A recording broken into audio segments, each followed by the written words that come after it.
नमस्कार। आज मेरी जो नमस्कार। आप कहें कि सतीश जी, डॉक्टर राजेश कुमार जी आज हमारे साथ हैं, बड़े दिग्गज मेहमान हैं।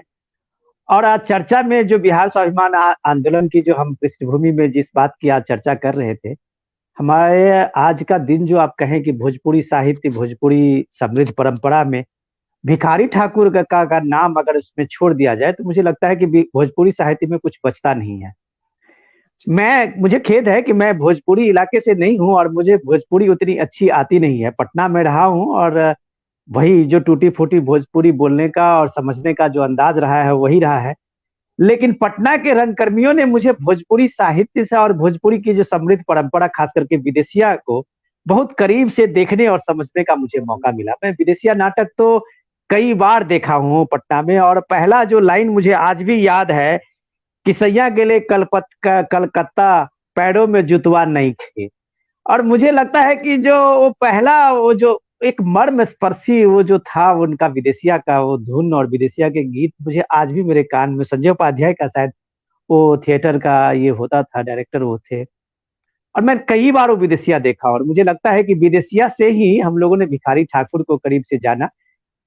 लेकिन वो भिखारी ठाकुर जो बिहार के एक समृद्ध साहित्यिक परंपरा में एक बड़ा नाम, बिहार के साहित्यिक परंपरा में बहुत सारी किताबें, बहुत से सारी चीजें, लोकगीत, लोक परंपरा में अपने को समृद्ध करने वाले भिखारी ठाकुर का नाम हम ऐसे ही यशस्वी देखते हैं कि जैसे बिहार के आंचलिक भाषा में और बड़ी भाषाओं में अगर आप देखें तो मैथिली को जो विद्यापति ने जिस तरह से समृद्ध किया था एक दौर में, मिडाइवल पीरियड में आप कहें, तो आधुनिक काल में भिखारी ठाकुर ने भोजपुरी साहित्य को इतना बड़ा नाम दिया कि पूरे देश में अगर लोकगीत में, लोक परंपरा में अगर कहीं कोई धुन बजता हो तो पहला वो भिखारी ठाकुर का गीत ही बजता था।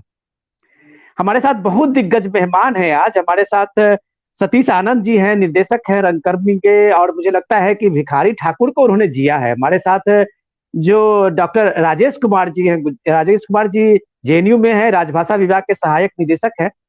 और मुझे लगता है कि भिखारी ठाकुर को समझने और भिखारी ठाकुर को अपने नई पीढ़ी के लोगों से परिचय कराने में इससे बेहतर नाम हमारे पास में अभी नहीं है। हमारे साथ अभी थोड़ी देर में जुड़ेंगी चंदा तिवारी जी हैं हमारे साथ और प्रवीण कुमार जी भी जुड़ेंगे और कई ऐसे जो लोग हैं और जो साथ में सोशल मीडिया पे हमारे साथ जुड़े हुए हैं वो भी अपनी राय रखते हैं। अफसोस सिर्फ इस बात की है जो इस चर्चा में हम लोग इसको करेंगे कि भिखारी ठाकुर की वो साहित्यिक परंपरा एक गरीब किसान, एक गरीब परिवार से आने वाला भिखारी ठाकुर साहित्य को, भोजपुरी भाषा को, भोजपुरी लोकगीत, लोक परंपरा को इतना समृद्ध किया। आज जब भोजपुरी साहित्य को, भोजपुरी गीत संगीत को एक बड़ा बाजार मिला है, फिल्म को लेके, एल्बम को लेके, 5G आप नेटवर्क में सोशल मीडिया को लेके इतना बड़ा बाजार मिला है, तो इतने फूहड़ गीतों से भोजपुरी गीतों का भरमार है कि मुझे लगता है कि भोजपुरी साहित्य और भोजपुरी गीतों की पहचान अब अश्लीलता से लोगों ने जोड़ दिया है। तो इस भिखारी ठाकुर के इस शानदार परंपरा को याद करते हुए अपनी पीढ़ी को बताएं कि भोजपुरी साहित्य बहुत ही समृद्ध परंपरा रही है और उस साहित्य परंपरा में लोक सुधारक, समाज सुधारक के रूप में वो साहित्यकार, वो लोकगीत गायक हुआ करते थे जिनकी अपनी छाप होती थी कि समाज से कम्युनिकेशन बनाना, समाज को से संवाद बनाना और समाज में जो रूढ़ी है उसको तोड़ना। सतीश जी, मैं सीधे आपके पास आता हूं बिना लाग लपेट के। जो एक समाज सुधारक के रूप में अगर भोजपुरी के महान साहित्यकार रूप में भिखारी ठाकुर के जो योगदान को देखें तो हम भिखारी ठाकुर में क्या क्या देखते हैं उस खूबी को, सतीश जी? आप सबको नमस्कार। और आज एक ऐसा दिन है कि उस महान साहित्यकार, महान लोक संस्कृति के रखवाला कहें उनसे हम उनको नमन करते हुए मैं अपनी बात शुरू करता हूँ। भिखारी ठाकुर उस काल में उन्होंने अपना काम शुरू किया जब हमारा समाज एक बहुत कठिन दौर से गुजर रहा था और जिस तरह का हमारा तत्कालीन समाज था उसमें जिन विरोधों के बीच में उन्होंने अपने अपना काम किया, शुरू किया, वो एक बहुत अद्भुत है और वो एक बिल्कुल नया था। ये जो नाच परंपरा है, लौंडा नाच जिसे हम कहते हैं, लौंडा नाच की परंपरा से ही वो आते थे। और लौंडा नाच पहले से ही प्रचलित एक विधा रही है, प्रदर्शन की विधा रही है। उसमें गीत, संगीत, नृत्य, नाटक, और नाटकों में भी जो ज़्यादातर नाटक होते थे, उनकी कथा वस्तुएं होती थी, वो ज़्यादातर ऐतिहासिक होती थी या पौराणिक होती थी या माइथोलॉजिकल होती थी, इस तरह के। या फिर कुछ आप ये कहें कि काल्पनिक कथाओं पर उस तरह के कार्यक्रम होते थे, और वो नाच साथ में होता था। मुख्यतः नाच पार्टियों का काम नाच पर ज्यादा जोर था, लोगों का मनोरंजन करना उनका काम था, क्योंकि मनोरंजन जिस परिवेश से वो आते थे और जिस समाज से वो आते थे और जिस समाज के लिए वो करते थे, ग्रामीण समाज के लिए, क्योंकि उस समय ग्रामीण समाज और किसान या मजदूर, ये इस तरह के दो तरह के लोग थे। बहुत धनाढ्य थे जो सामंतवादी थे, और जो कमजोर वर्ग के थे ये वो मजदूर वर्ग से आते थे। और उनके बीच में इस तरह की एक परंपरा चल पड़ी थी जिसे हम लौंडा नाच कहते हैं। इसके बारे में मैंने थोड़ा सा अनुसंधान किया था, तो मैं थोड़ा उसकी चर्चा करूंगा, तब ये बात और ज्यादा बेहतर समझ में आ सकेगी कि भिखारी ठाकुर ने किन विकट स्थितियों में अपने आप को इस तरह से ढाला था और उनकी क्या सोच थी। ये जो लौंडा नाच है, ये हमारी उस सामंतवादी परंपरा का एक हिस्सा बन गया था। क्योंकि हमारे यहाँ जो बिहार में या उत्तर प्रदेश में जो शादियां हुआ करती थी, जो जो धनाढ्य लोग थे, जमींदार लोग थे, उनके यहाँ शादियों के समय में या उनके यहाँ जो भी कोई इस तरह के त्योहार या कार्यक्रम हुआ करते थे, तो उसमें ये तवायफों को बुलाया करते थे नाचने के लिए। तो वो तवाइफें मनोरंजन करती थी। और हमारे यहाँ पहले ये परंपरा रही है शादी ब्याह में कि बारात जाती थी तो 7 दिन, 15 दिन, एक एक महीना तक रुकती थी। ये लोगों, जनवासा।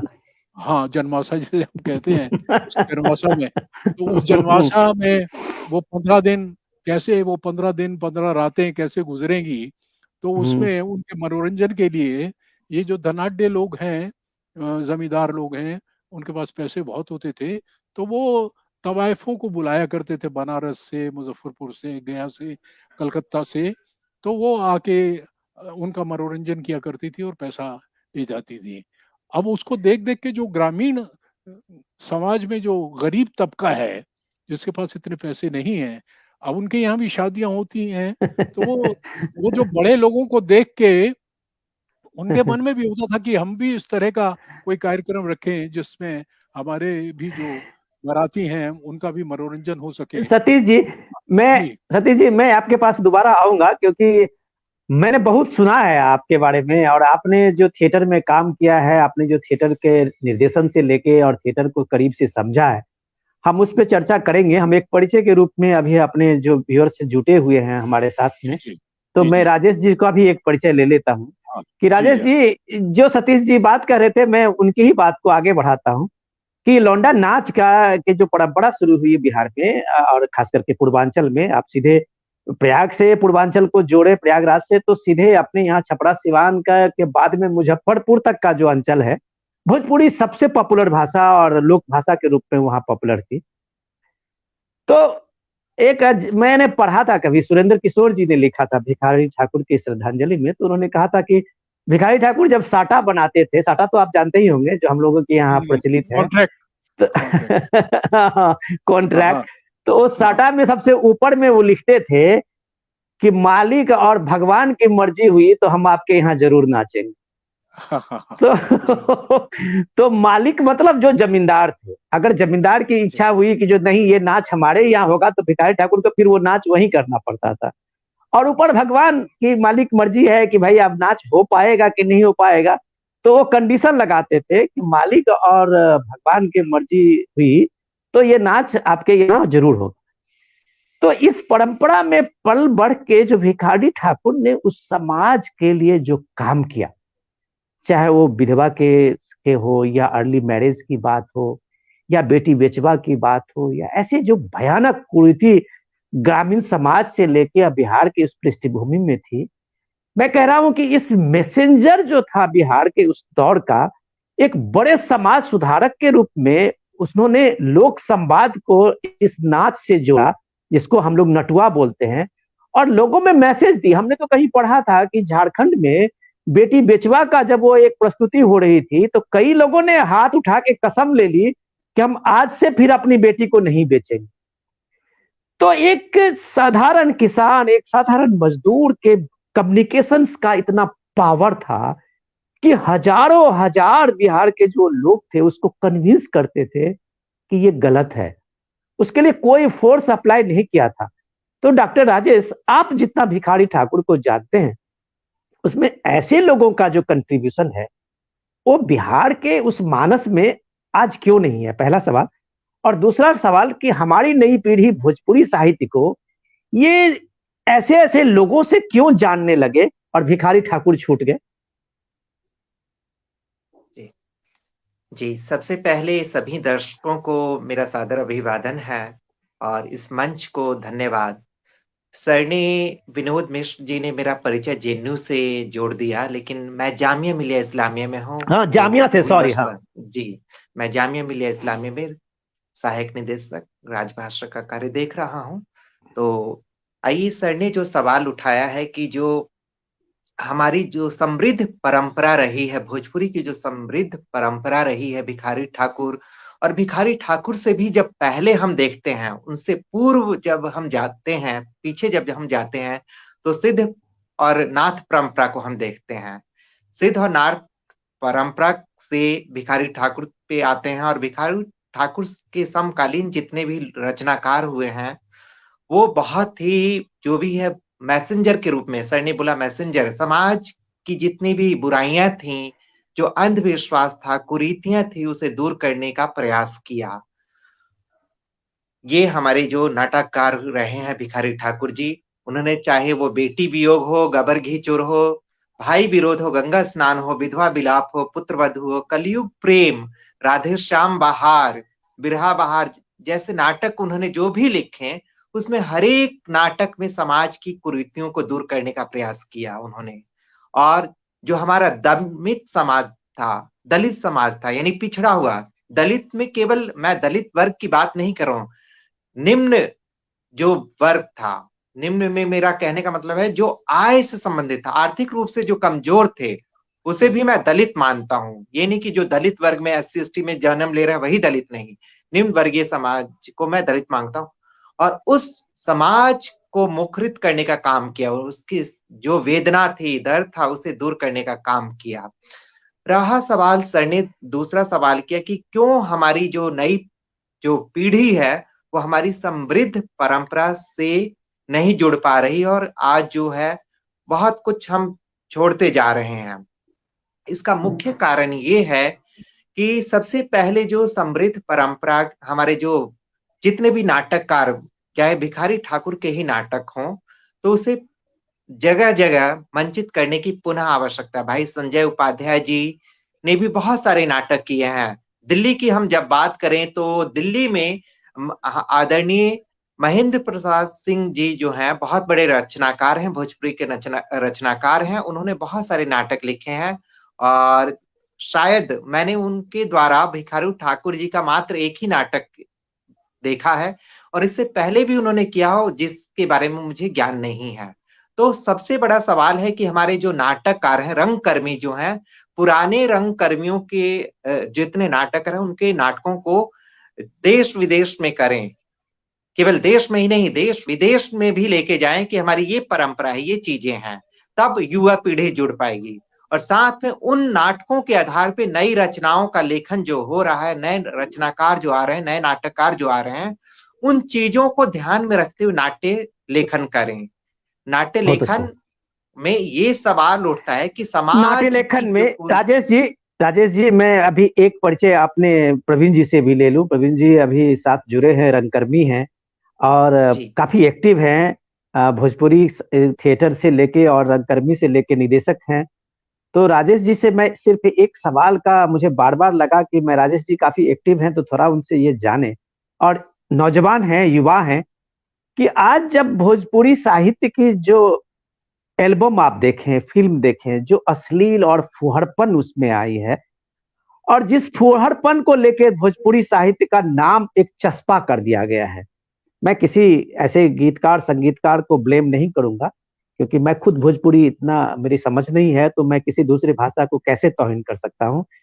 लेकिन जब हम भोजपुरी गीत संगीत को हम अपने घर में नहीं बजा सकते हैं, एक एक तरह से एक ये अपराध बोध होता है कि जब आप कहेंगे कि बुलेट पे जीजा, आप कहेंगे कि कुंवारे में कैसा नहैला हो गंगा जी में, ये जो भद्दा एक ये लगता है कि जो हमारी संस्कृति का एक विकृत रूप आक लाके और बाजार में बेचा जा रहा है, जिसको हम परिवार में सुनने की हिम्मत नहीं कर पा रहे हैं।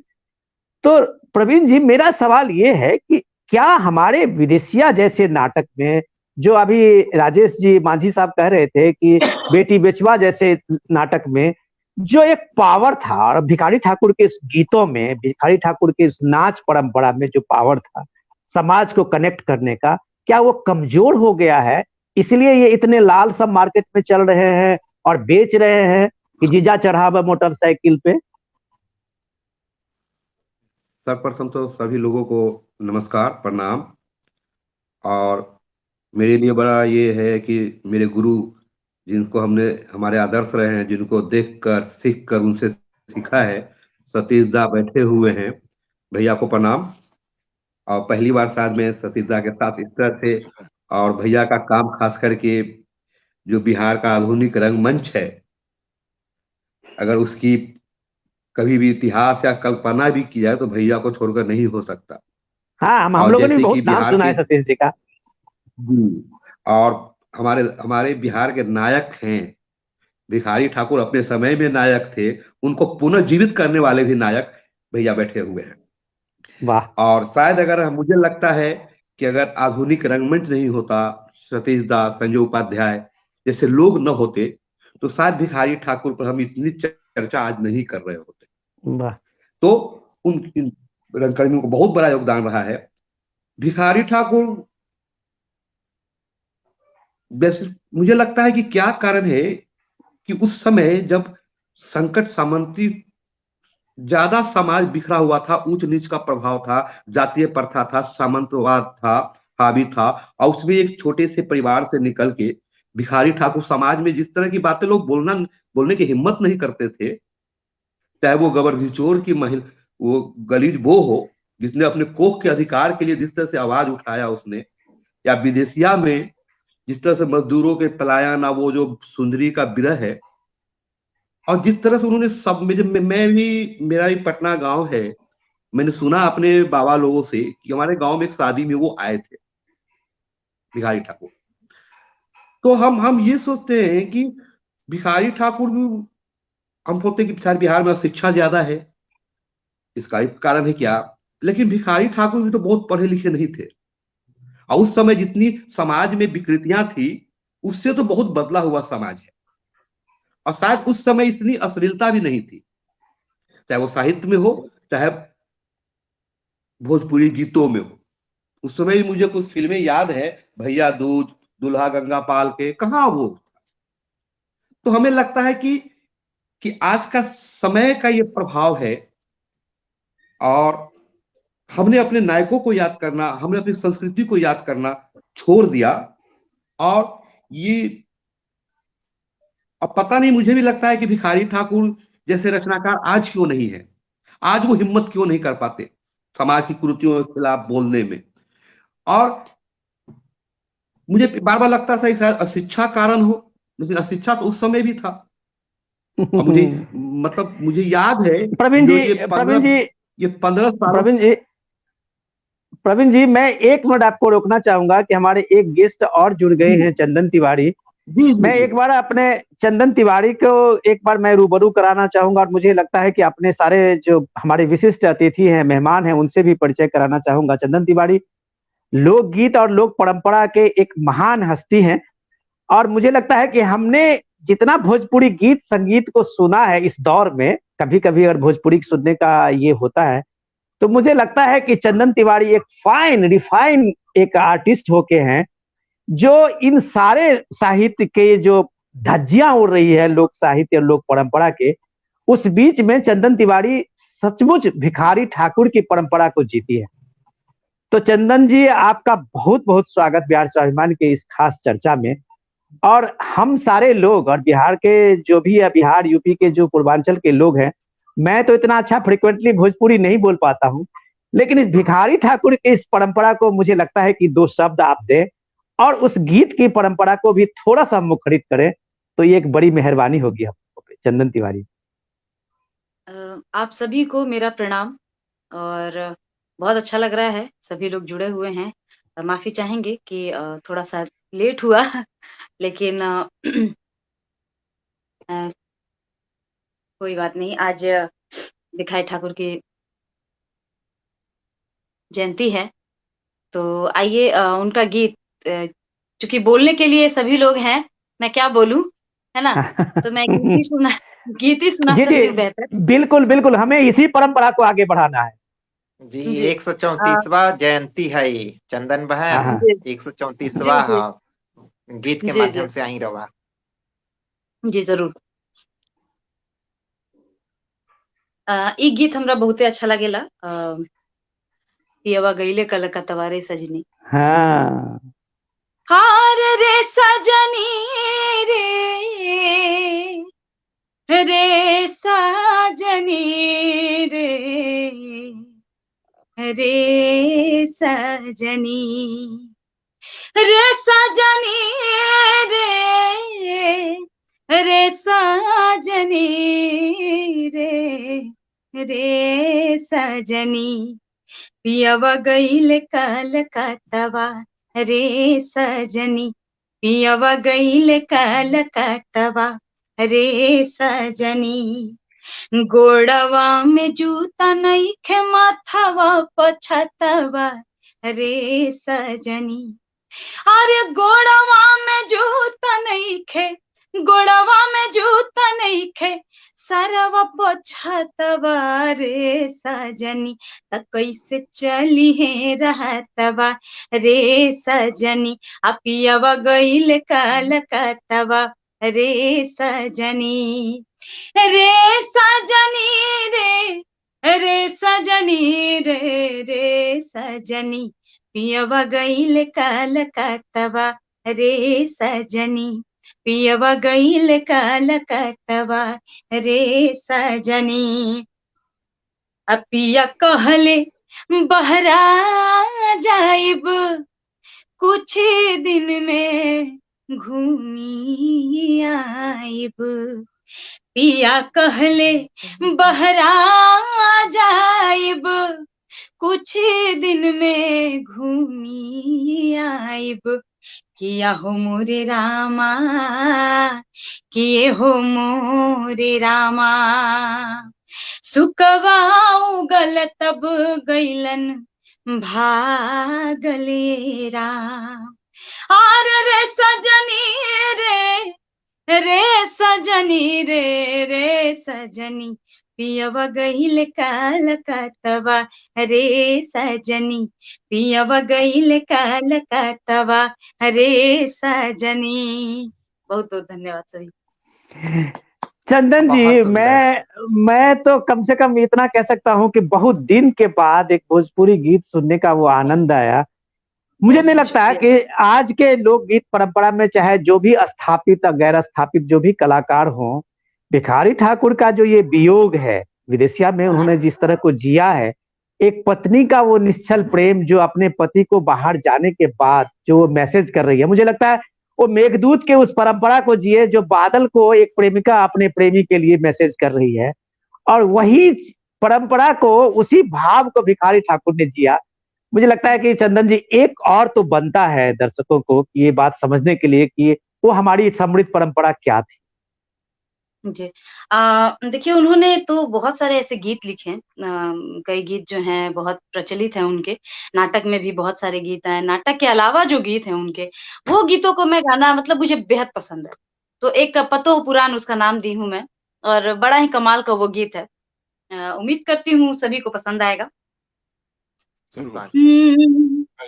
अरे यह जबे बनावालू चलनिया हो कि यह जबे बनावालू चलनिया हो ओढ़नी तर के जनिया जबे बनावालू चलनिया हो ओढ़नी तर के जनिया ससुई के धई के झोटा ससुर पह चलौलू सोटा। अरे ससुई के धई के झोटा ससुर पे चलौलू लोटा। अरे झाड़ू से उतारालू आय है झाड़ू से उतारालू लछनिया हो एहो लछनिया हो ओढ़नी तर के जनिया जबे बनवालू चलनिया हो ओढ़नी तर के जनिया। कहा ना तू माना मोरा सगरो भइल सोरा सगरो भइल सोरा सगरो भइल सोरा कि अब कब सीखा एहो अब कब सीखबू रहनिया हो एहो रहनिया हो ओढ़नी तर के जनिया जबे बनवालू चलनिया हो ओढ़नी तर के जनिया। बहुत बहुत धन्यवाद। वाह, बहुत बढ़िया चंदन जी। आपने, मुझे लगता है कि आज के दिन हम लोग भिखारी ठाकुर की जयंती पे जो इस तरह की चर्चा कर रहे हैं, हम लोग एक परंपरा को बिहार के अपने नई पीढ़ी को ये बताने में शायद इतना कामयाब तो जरूर होंगे कि आपसे मैं परिचय करा दूं कि ये हमारा जो अपनी विरासत है, उस विरासत की आज के जो परंपरा लोकगीत की और लोक धुन की बात चली है, फिल्मों में चली है, उसका कहीं से मुकाबला नहीं है। आप नहीं कर सकते उसका जोड़। मैं सीधे सतीश जी से 1 मिनट उस चीज को पर ये ले लेता हूं कि सतीश जी, अपनी लोक भाषा में जो कम्युनिकेशन की जो इतनी पावर है, इतनी क्षमता है, जिस पावर को भिखारी ठाकुर ने जाना, उस पावर को लेके उन्होंने जो अपने समाज के बीच में जो कम्युनिकेट किया, अपनी लोक का की जो परंपरा में स्थापित थी लोक नाच, उस समय में कम्युनिकेशन और मनोरंजन के इंटरटेनमेंट का और दूसरा तो कुछ कारण था नहीं। तो रामलीला जो गांव में अपने यहाँ, हम लोग भी रामलीला देख देख के हम लोग भी बड़े हुए हैं, तो उन्होंने रामलीला को जिया और उसके बाद वो नटुआ नाच को लाया। लेकिन उसमें एक मैसेज था। हम लोग आज भी, हम पत्रकार हैं और हम मीडिया से जुड़े हुए हैं, तो एक नैतिक कर्तव्य ये बनता है कि हम जो स्टोरी करते हैं उसमें मैसेज क्या होता है।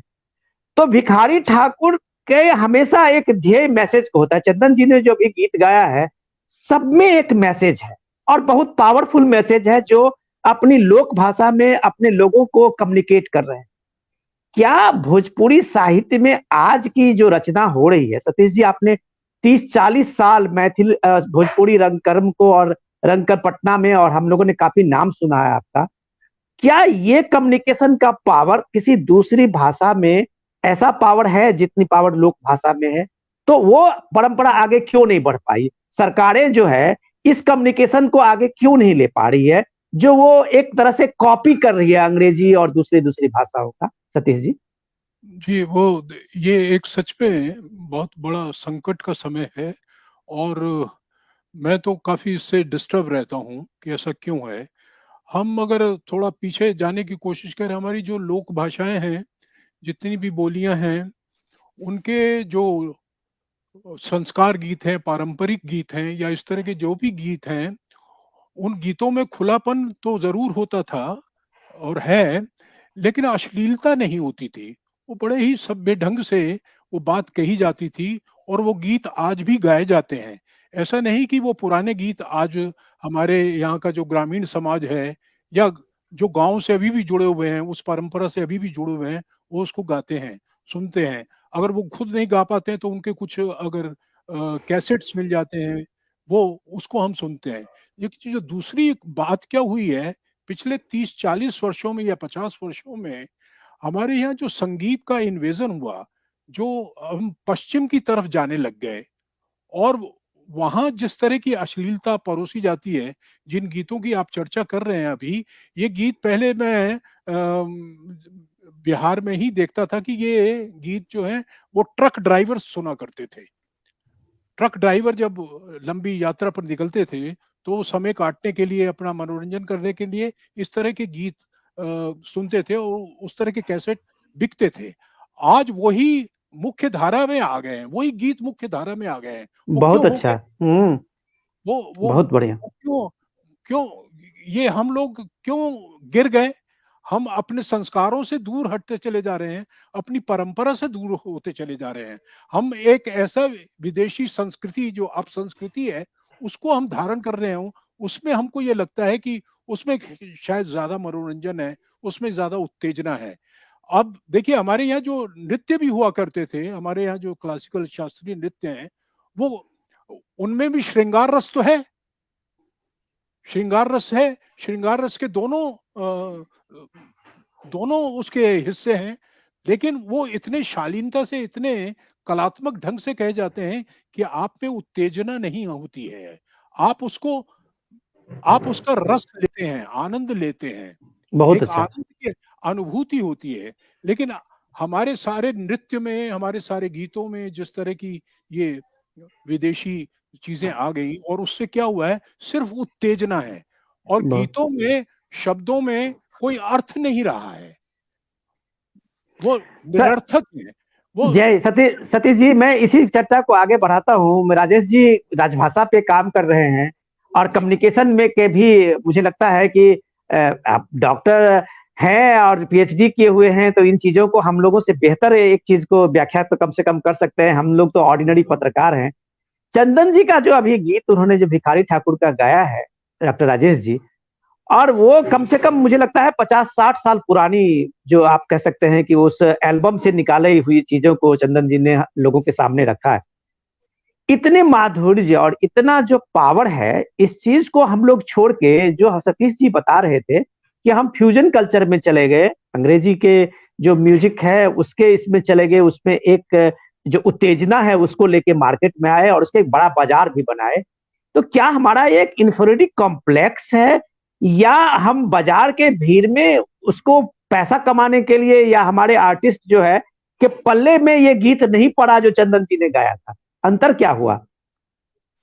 जी, आपने जो सवाल उठाया है विनोद मिश्र जी, बहुत ही अहम सवाल है कि बहन चंदन तिवारी जी ने जिन गीतों को यहाँ प्रस्तुत किया आप सभी दर्शकों के सामने, वो बहुत ही समृद्ध परंपरा के गीत हैं। हमारे जो भिखारी ठाकुर जी हैं, 134वीं जयंती के अवसर पे हम आज यहाँ एकत्रित हुए हैं और हम किस फ्यूजन कल्चर में जा रहे हैं, ये सबसे बड़ा सवाल है। मैंने शुरू में ही बोला था कि देखिए, ये हम अपनी चीजों को, जो भिखारी ठाकुर के नाटक हैं या जितने भी पुराने नाटककार हमारे भोजपुरी के रहे हैं खास तौर से, तो उनके नाटकों को हम अपने देश के विभिन्न महानगरों में, शहरों में मंचित करने के साथ साथ विदेशों में भी मंचित करें। और विदेशों में मंचित करने के लिए हमारे नाटक बहुत ही समृद्ध हैं। आदरणीय महेंद्र प्रसाद सिंह जी भी जुड़े हुए हैं, बहुत बड़े रचनाकार हैं, बहुत बड़े नाटककार हैं, मंच से जुड़े हुए हैं। उन्होंने मॉरिशस में लगभग 1 महीने तक भोजपुरी नाटकों को मंचित किया और वहां प्रशिक्षण भी दिया। उन्होंने भोजपुरी नाटक जो मॉरिशस में होते हैं, उन नाटकों की एक किताब अभी पब्लिश की है। किताब का नाम मुझे ध्यान नहीं आ रहा, पिछले इसी 2021 में आई है कि हमारे नाटक कहाँ तक पहुंचे हैं। आप सभी दर्शकों को मैं बताना चाहूंगा कि आपने पीएचडी की बात की। मेरी पीएचडी जो है अंग्रेजी पे है, डायस्पोरा लिटरेचर पे है। अंग्रेजी में जामिया मिलिया इस्लामिया में डायस्पोरा लिटरेचर पे ही मैंने काम किया कि हमारे जो प्रवासी लोग जो हैं, गिरमिटिया बंधु जो फिजी, गुयाना, मॉरिशस, ट्रिनिडाड जो गए, वो अपनी परंपरा को किस तरह से उन्होंने जिया, इन्हीं चीजों को मैंने वहां प्रिजर्व करने की बात की। किस तरह से उन्होंने उन अपनी जो समृद्ध परंपरा है, भोजपुरी के माध्यम से हिंदी आज वैश्विक स्तर पे पहुंची है। रहा सवाल कि हमारे जो गीत हैं, जो ट्रक ड्राइवर, आपने बोला कि ट्रक ड्राइवर या रिक्शा चालक, जो गरीब तबका है, जो श्रम जीवी प्रधान, जो श्रम साध्य लोग हैं, जो श्रम कर रहे हैं, यानी गरीब तबका, जिसे इस चीज के बारे में नहीं मालूम है कि हमारी समृद्ध परंपरा क्या है। सबसे बड़ी कमी हमारी पढ़े लिखे लोगों की है कि हम उन अच्छी चीजों को लोगों तक पहुंचा नहीं पाए। डॉक्टर साहब, मैं एक मिनट रुकूंगा। हाँ, जी बोलिए। दूसरी कमी ये है कि जो रचनाकार हैं, जो नए गीतकार हैं, वो अच्छी चीजें लिखें, तभी ना गायक जो है चंदन बहन तिवारी जी बैठी हुए, चंदन तिवारी जी, इनके पास अच्छी रचनाएं जब गीतकार लिख के भेजेंगे तभी अच्छी रचनाएं प्रस्तुत कर पाएंगी। मालिनी अवस्थी जी को सुन लीजिए, भरत शर्मा जी को सुन लीजिए, तो ये सब हमारी जो समृद्ध परंपरा है उसे आगे बढ़ा रहे हैं। तो बहुत हमारा अच्छा। दायित्व बनता है लेखकों का कि हम अच्छी चीजें लिखें, गलत चीज लिखेंगे तो गलत चीजें समाज में जाएंगी। जहां डॉक्टर साहब, तक नाटकों का सवाल, जी मैं इस चीज को थोड़ा सा आपको ये कुछ वैल्यू एडिशन करना चाहता हूं कि राइटर तो वो लिखते हैं जो समाज उसको स्वीकार करता है।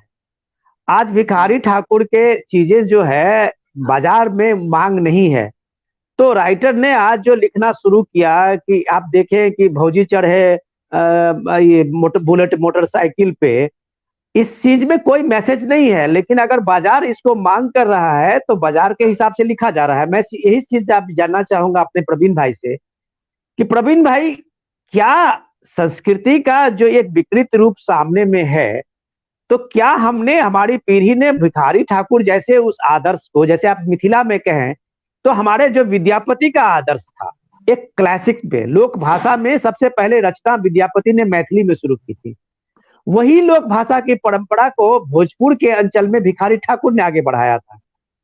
तो क्या ये भिखारी ठाकुर की परंपरा, जो सतीश जी ने कहा कि जनरेशन दर जनरेशन चलता रहा है, इसको बहुत क्लास के और ट्रेनिंग की जरूरत नहीं पड़ी, ये हृदय से उतरने वाली चीजें थी।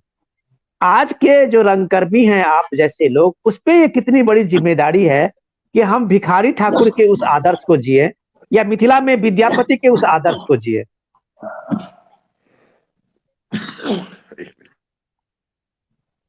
विनोद जी, मैं तो कभी इस पक्ष में ही नहीं रहा, छायांकन करते हुए या कलाकर्म करते हुए, कि बाजार के डिमांड पे हम काम करें। कुछ चीजें, क्योंकि हमने हमेशा सीखा कि अगर हम अच्छा सुनने की आदत डालेंगे तो हमारा सुनने का बोध बेहतर होगा। अगर हम अच्छा देखने की आदत डालेंगे तो हम अच्छा चीजें पसंद करेंगे। बहुत अच्छा। इसमें जो हम कलाकारों या साहित्यकारों से, जो ज्यादा साहित्यकारों कलाकारों ने तो हमेशा कोशिश किया कि हम अपनी परंपरा को, जो ट्रेडिशन है, जो हमारे लोक कलाकार हैं, उनको हमेशा कंटेम्परेरी टाइम में हमेशा लाते रहे और ये महसूस कराते रहे उनके महत्व को। लेकिन इसमें जो सबसे बड़ी जो लैक जो है कि हमारी जो सरकारें हैं, हमारी जो सरकार होती है, गवर्नमेंट होती है, वो विकास का मामला केवल सड़क, पानी और बिजली ही समझते हैं। बहुत अच्छा। और किसी भी अपनी और वो, तो ये उन्होंने काम नहीं किया। उसे आज, जैसे कि आज आप कोई सरकारी एजेंसी नहीं है, ये जो प्लेटफॉर्म है, इन्होंने आज भिखारी ठाकुर को याद किया 134वीं जयंती पे, हम लोग बात कर रहे हैं। क्या ऐसा कोई बिहार, खासकर बिहार की ही बात ले ले, क्या बिहार सरकार ने आज कोई ऐसा कार्यक्रम रखा है क्या? वाह, बहुत अच्छा। बिल्कुल नहीं रखा है। नहीं सर, रखा है। मैं प्रवीण जी को ध्यान दिलाना चाहूंगा, आज बिहार छपरा में जो हो भिखारी ठाकुर जी का जो जन्म स्थान है, वहां पे बहुत बड़ा समारोह हो रहा है और पिछले 3 साल से हो रहा है। भाई जनेन्द्र दोस्त जी, जो भिखारी ठाकुर रंग मंडली के रामचंद्र मांझी जी को जो पद्मश्री अवार्ड मिला है, तो वो भी उस कार्यक्रम में रहे हैं और आज भी कार्यक्रम हुआ है। मैं आगे, प्रवीण जी आप बात रख सकते हैं। प्रवीण जी जी सर, उतना जो व्यापकता उसकी मिलनी चाहिए थी। आज केवल जयंती के दिन ये खाना पूर्ति का कार्यक्रम है, मुझे लगता है। आपने सही। क्योंकि अगर भिखारी ठाकुर के जो तत्व है, जो एलिमेंट है, जिन्होंने समाज में लेके जो काम किया है, उसको लेके सरकार ने क्या योजनाएं बनाई। हम जन्मदिन के अवसर पे उनका, क्योंकि छपरा से वो जुड़े हुए हैं, अब वो क्या, भिखारी ठाकुर तो खुद इतने मतलब जमीन से जुड़े कलाकार थे, वो उन्होंने तो हमेशा अपने गीतों में गाया है और गर्व से गाया है कि जाति के हजार कुतुबपुर गांव, एक मिनट सर, कुतुबपुर गांव छपरा, ये हम तो, ये मुझे हमेशा लगा कि जो सरकारों को करना चाहिए था उन सरकारों ने नहीं किया है। क्या भिखारी ठाकुर के नाम पे बिहार में कोई लाइब्रेरी है, कोई नाट्य विद्यालय है, या उनके नाटकों को जैनेंद्र अपने व्यक्तिगत स्तर पे कर रहे हैं। उनका वो अपना प्रयास है उस टीम के लिए या भिखारी ठाकुर के लिए। सरकार ऐसी योजनाएं, सरकार की कोई योजनाएं है क्या? तो हम केवल हम कलाकारों से, साहित्यकारों से ही उम्मीद करते हैं। हमने हमेशा दायित्व निभाया है। मैं यंग हूं, अब मैंने गबर घिचोड़ के कम से कम 100 शो किया है मैंने। वाह, बहुत अच्छा। हमारे गुरु जी बैठे हुए हैं सतीश सर, उन्होंने लंबा समय, इन्होंने तो उनके जो लौंडा नाच थे उन्होंने तो नाम ही दे दिया अपना विदेशिया शैली।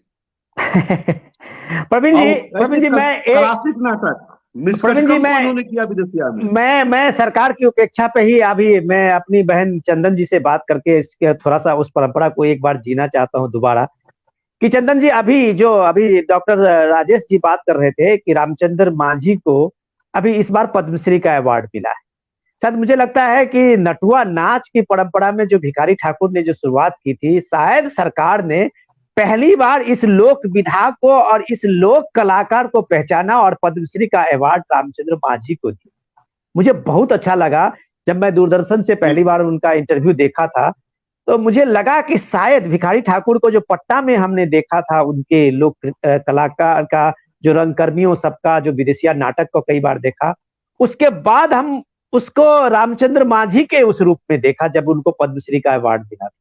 तो सरकार की तरफ से इतने साल के बाद एक चीज हुई कि बिहार के इस नाट्य परंपरा और नटुआ नाच की परंपरा को जो भिखारी ठाकुर जनमानस के बीच में ले गए, उसकी पहली बार सरकार की तरफ से स्वीकृति मिली। और प्रवीण भाई की बात को मैं अक्षरशः मानता हूं कि सरकार अगर बढ़ाना चाहे तो भिखारी ठाकुर को लेके एक बड़ा एक चेयर बना सकता है यूनिवर्सिटी में, कि भिखारी ठाकुर एक कम पढ़े लिखे लोग कितने अच्छे कम्युनिकेटर साबित हुए, समाज में जितनी विसंगतियां थी, कुरीतियां थी, उनको जगाने का काम एक भिखारी ठाकुर जैसा कर सकता है लोग। तो आज साधन संपन्न सरकार और समाज में ऐसा क्यों नहीं हो रहा है? चंदन जी, ये भाषण और बहस तो होती रहेगी, आप कुछ भिखारी ठाकुर के लिए सम्मान में गुनगुना दीजिए। हमारे इन सारे लोग जो बहुत काफी लोग जुड़े हुए हैं अभी सारे सोशल मीडिया प्लेटफॉर्म से आपके लिए। जी जी बिल्कुल, उन्हीं का एक मर्दाना झूमर गीत जो है मैं गाती हूँ और उसी को सुनाती हूँ, क्योंकि रामचंद्र मांझी जी के बारे में बात हो रही है और मेरा सौभाग्य था कि उनसे मिलना एक कंसर्ट में, और बड़ा ही मतलब बहुत ही एकदम जैसे कहते हैं ना कि खाँटी कलाकार हैं वो, बिल्कुल उनको देख करके लगा और बड़े ही एकदम बहुत अच्छा लगा उनसे मिल करके। तो आइए वो गीत, आज चूंकि भिखारी ठाकुर की जयंती भी है और 134वीं जयंती है, तो हम सभी के लिए गर्व की बात है। आइए मैं वो झूमर मर्दाना गीत सुनाती हूँ। अरे बाबा के भवानवा से कोई के गवानवा रे सजनवा, बाबा के भवानवा से कोई के गवानवा रे सजनवा, पिया कैले पूर्व के पेयानवा रे सजनवा, सैया कैले पूर्व के पेयानवा रे सजनवा, पाती नहीं आइल कुछ लिख के बयानवा रे सजनवा, पाती नहीं आइल कुछ लिख के बयानवा रे सजनवा, नहीं जाने कौन करनवा रे सजनवा, तसैया कैले पूर्व के पेयानवा रे सजनवा, गावत भिखारी ठाकुर झूमर के गानावा, अरे झूमर के गानावा रे सजनवा, जेकर हउए कुतुबपुर मकानावा रे सजनवा, जेकर हउए कुतुबपुर मकानावा रे सजनवा, तपिया कैले पूर्व के पेयानवा रे सजनवा, बाबा के भवानवा से कोई के गवानवा, अरे कोई के गवानवा रे सजनवा, पिया कैले पूर्व के पेयानवा रे सजनवा, पिया कैले पूर्व के पेयानवा रे सजनवा। धन्यवाद। बहुत। चंदन जी, मैं आपको पर्सनल एक्सपीरियंस आपका जानना चाहता हूँ कि आप जैसे लोक गायिका और जब भी आप भिखारी ठाकुर को मंच से गाते हैं और जो मार्केट में जिस तरह के गीतों का चलन है, और जिस तरह के गीतों से भोजपुरी का पूरा साहित्य और समाज एक तरह से कहें तो, मुझे ये कहना नहीं चाहिए लेकिन फिर भी मैं कह रहा हूँ, वो कलंकित हो रहा है। तो क्या सरकार की तरफ से कोई एक जिम्मेदारी या भोजपुरी साहित्य को आगे बढ़ाने में, आप जैसे लोक कलाकार, प्रवीण जी जैसे लोगों को आगे लाने में, क्या सरकार की आप इस तरह की कोई भी एक पॉजिटिव ऐसा देखते हैं, या सरकार की तरफ से आपको कभी ऐसा मिला है कि इस तरह के लोक गायक और लोक परंपरा को आगे बढ़ाने में कुछ इनका एक सहयोग मिले और इस तरह की चीजें समाज में एक स्थापित हो परंपरा? देखिए अभी तक तो इस तरह से कुछ हुआ नहीं है, क्योंकि प्रवीण जी ने बिल्कुल सही बात बोला कि कार्यक्रम तो होते रहते हैं, जो लोग अपना पर्सनल, बहुत सारे ऐसे कलाकार हैं जो करते हैं, जिनको खुशी मिलती है ये करने में और अच्छा भी लगता है। करना भी चाहिए, हमारा फर्ज भी बनता है, क्योंकि इतने बड़े हमारे बिहार के कलाकार हैं, भिखारी ठाकुर, महेंद्र मिसिर की भी बात करूंगी मैं, वो भी बहुत बड़े एक कलाकार हैं। रसूल मियां हैं, जिनको मैं गाती रही हूँ। और तो सरकार की तरफ से भी चाहिए कि वो हम जैसे कलाकारों, जितने भी जो भी कलाकार हैं जो भिखारी ठाकुर को गा रहे हैं, भिखारी ठाकुर के गाने को जी रहे हैं, उन्हें सपोर्ट करना चाहिए।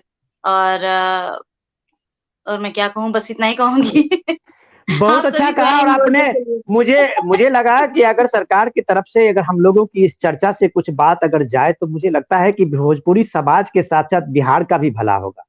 हम जिस तरह से बिल्कुल। बिहार के लोगों को, अभी जिस पीड़ा में बिहार के लोग जी रहे हैं, उसका सीधा सीधा मतलब ये है कि सरकार अपनी बात को सही ढंग से कम्युनिकेट नहीं कर पा रही है।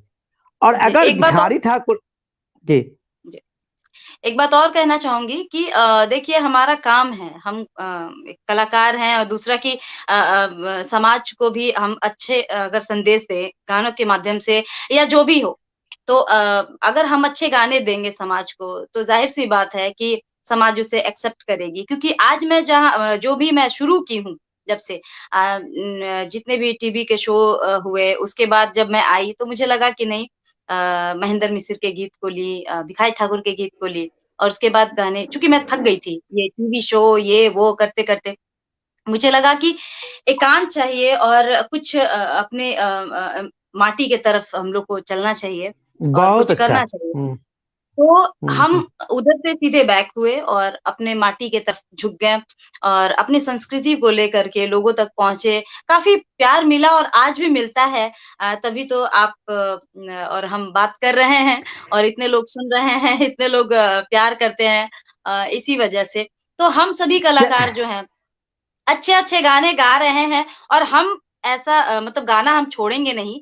लोग सुने या ना सुने, हमें कोई फ़र्क नहीं पड़ता है। अच्छे बहुत गाने अच्छा। सुनना सोना होता है, कभी भी जो है वो कोयला नहीं हो सकता है। मुझे बस यही मैं मानती हूँ और चंद अपना काम हमेशा करती चंदन जी, रहूँगी। चंदन जी, हम जी, लोग अब एक बार हम एक राउंड सबके पास जाते हैं सर से, और हमारा टाइम भी ये हो गया है। हम लेकिन आपसे हमने एक वादा किया था कि चंदन जी, जी। हमारे बहुत सारे जो नई पीढ़ी के लोग हैं, वो शायद भोजपुरी के उस गीत को भूल चुके हैं जो आज आपने गाया है। मुझे काफी जी। लोग, अभी मैं देख रहा हूँ कि इस स्क्रीन पे कि काफी लोगों ने आपके इस तारीफ में लिखा है। तो मुझे लगा कि उनको भी शायद इस गीत, ऐसे तरह के गीतों से शायद पहली बार सोशल मीडिया से परिचय मिला है, क्योंकि अभी तक जो फिल्मी गीतें सब हो रही थी, शायद भोजपुरी का उसने एक पहचान बना ली थी। तो चलिए, लास्ट में आप ये चलते चलते प्रोग्राम को पैकअप करते करते एक गीत तो बनता है कि आप अपने उस परिचय में जो सबसे बेस्ट आपको लगता है भोजपुरी के उस क्लासिक को, वो एक बार गुनगुना दीजिए। देखिए मैं बटोहिया जो है वो मेरा हाँ। बहुत ही दिल के करीब गीत है और बटोहिया गुनगुनाना चाहूंगी, चूंकि मुझे बहुत अच्छा लगता है और अपने माटी की चीज है वो, और मुझे नहीं लगता है कि किसी को नहीं पसंद आएगा। बटोहिया अपने आप में एक खूबसूरत गीत है, बाबू रघुवीर राय बिल्कुल की बिल्कुल। रचना है, कमाल का गीत है वो। तो आइए मैं उसी का दो चार लाइन जो है वो सुनाना चाहती हूँ अपने सभी दर्शकों को, आप सबको भी। सुंदर सुभूमि भैया भारत के देशवा से, मोर प्राण बसे हिम खोहरे बटोहिया, मोर प्राण बसे हिम खोहरे रे बटोहिया, एक द्वार घेरे राम हिम को तवलवा से, तीन द्वार सिंधु घाराए रे बटोहिया, तीन द्वार सिंधु घाराए रे बटोहिया। अरे जाहू जाहू भैया रे बटोहे हिंद देखी आऊं, जहावा कुहू की कोयली बोले रे बटोहिया, जहावा कुहू की कोयली बोले रे बटोहिया। सुंदर सुभूमि भैया भारता के देशवा से, मोर प्राण बसे हिम खोह रे बटोहिया, मोर प्राण बसे हिम खोह रे बटोहिया। बहुत बढ़िया। ये गीत जो है वो सिर्फ, मुझे ऐसा लगता है कि ये सिर्फ भोजपुरी का ही नहीं है, ये राष्ट्रीय गीत है। मैं बिल्कुल। और ये तो मैं ऐसा समझता हूँ कि हर स्कूल में, हर कॉलेज में सुबह जो क्लासेस शुरू होती हैं वो होना चाहिए, क्योंकि इससे आपको राष्ट्रीय भावना भी है, प्रादेशिक भावना भी है और मिट्टी से जोड़ने की बात भी है। जी बिल्कुल। हमारे देश की जो सारी खूबसूरती है, हरियाली है, जीवन है, वो सारा का सारा इसमें है।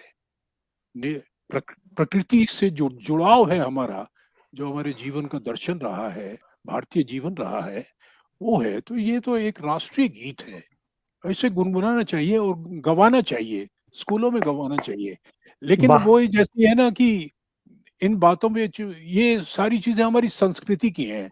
हम संस्कृति सरकारी तौर पर बहुत संस्कृति संरक्षण की बातें तो कहते हैं, लेकिन होता है वैसा है नहीं।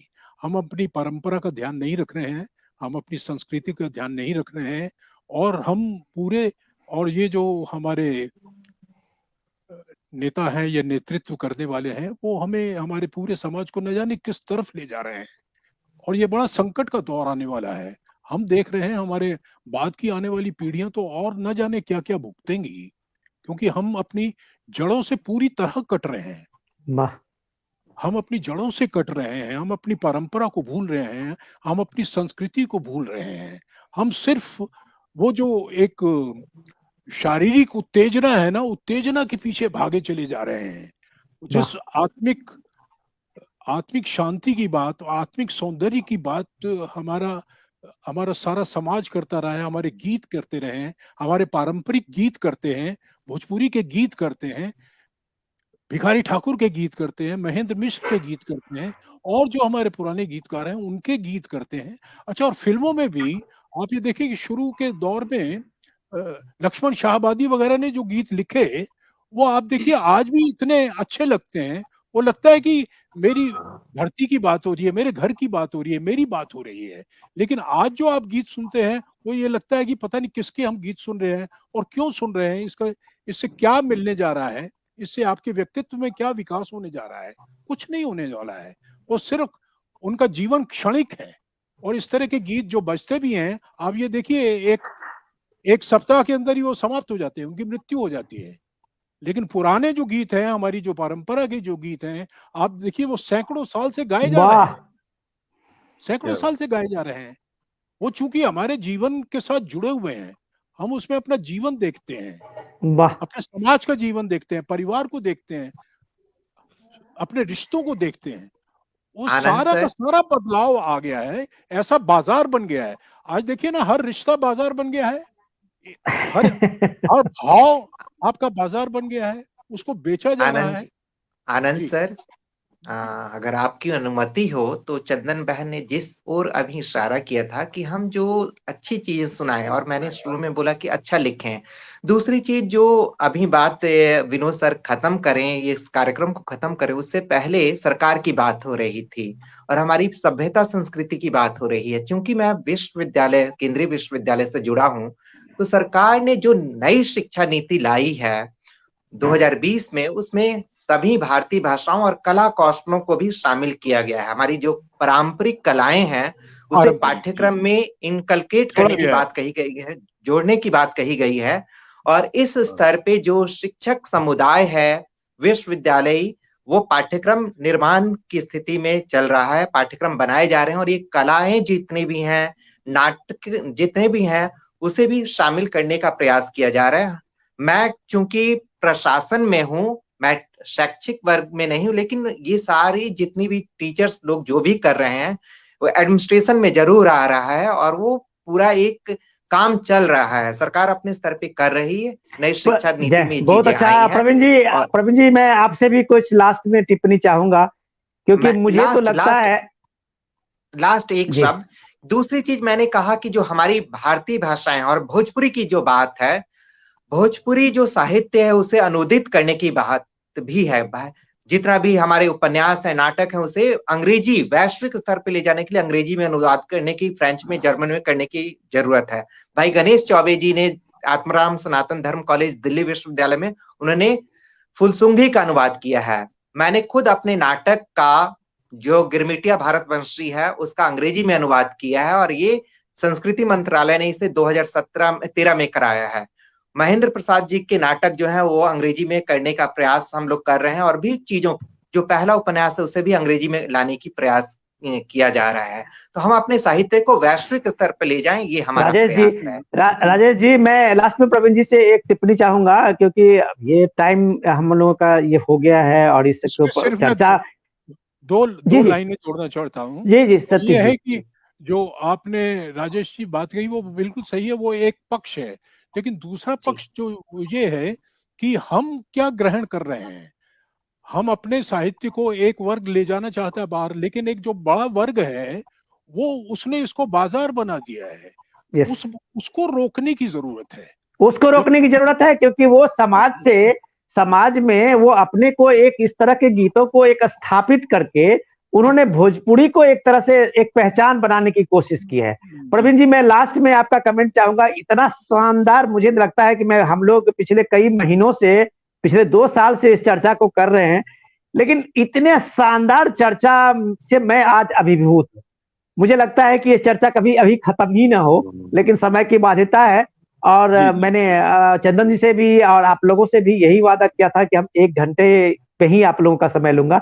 मैं लास्ट में प्रवीण जी आपसे ये चाहूंगा कि आप अपनी टिप्पणी करें।